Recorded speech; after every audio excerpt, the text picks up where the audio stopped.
What's up, y'all? Taylor's on the dyno tonight. He's got a CTSV he's doing some tuning on. The customer just bought it not too long ago. We did some spark plug wires, put some new brakes on it, and he just wanted us to do the rundown on it, check out, make sure it was a good car, and also he wanted us to do some tuning. Check out the rotors. But anyways, he's got a Lingenfelter upper pulley, Lingenfelter lower pulley, long tube headers, exhaust Corsa Extremes, and he's got a little hesitation when he gives some throttle, so he wanted us to go ahead and do a dyno tune. We're doing the front rotors and pads tomorrow. They didn't come in on time. It sucks, but things happen. But anyway, so Taylor's about to do his first pull to see where the car is at right now on this tune that it came in with, and then he's going to put his magical touches on it and make some more power. How you feeling in there, Taylor? We're gonna make some power. Sounds good. Let's make it happen. So again, he's about to go ahead and do the first pull, see where the car is at right now, and then we'll start doing some tuning and see how much power he can get out of it. He thinks he can pull another 40 horsepower out of a car that's supposedly already tuned, but we're about to find out. All right, so Taylor's about to go ahead and do his first run. Let's see how much power she puts down.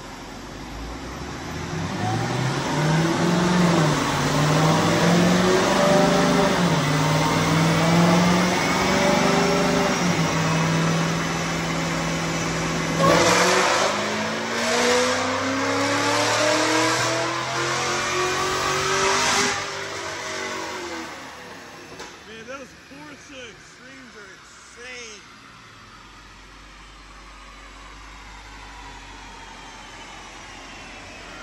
What'd you put down on the first pull?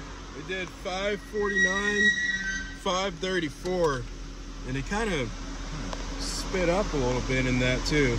Yeah, see where it's kind of dipping. So you think it makes more power out of it? Man, this thing's got a lot of potential left in it. So let's see. We probably can squeeze another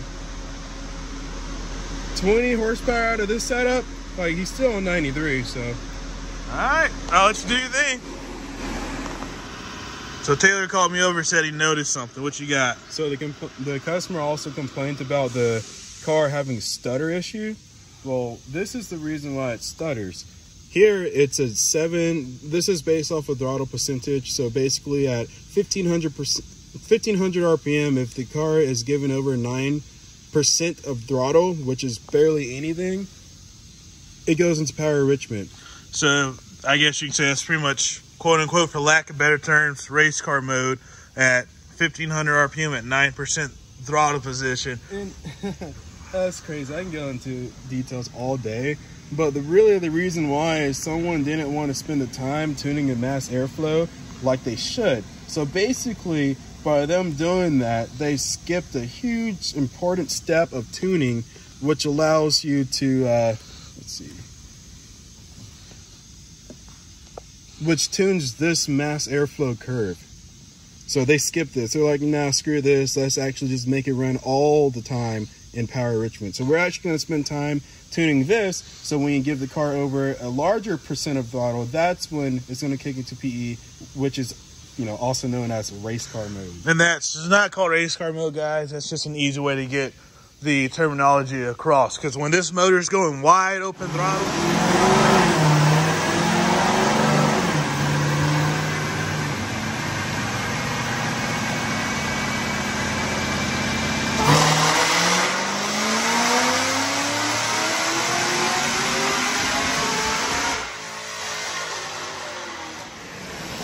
all right, guys, so let me turn this fan off, which, again, sorry about the little stool. We're about to have a sick system that comes up from the ceiling, and we'll have 3 or 4 fans, and it's going to be cool, but don't worry about that. Meanwhile, let's see what this tuner's in here doing.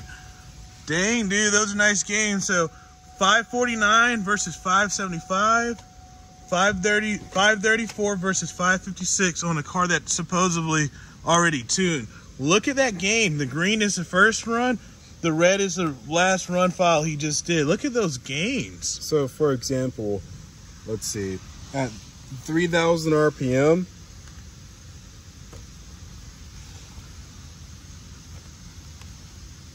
okay, so let's do that again. Look at that. So at 3000 RPM, 512 versus 542. Then it's at 290, or is it 298 versus 316 at 3,000 RPM. So he put some meat on those bones. I like it. All right, y'all. Well, we're off the dyno. She's back in her bay. First thing in the morning, the guy's going to change out those front rotors and pads. Going to go with the drilled and slotted rotors and some performance pads. So she put down about 25 horsepower more over the tune that it had when it came in the shop. And on top of that, which in my opinion is a little bit more important, she put down about 30 to 35 horsepower more underneath the curve. And he's going to feel every single bit of that power. Meanwhile, Taylor's got a Mustang strapped down on the dyno back here.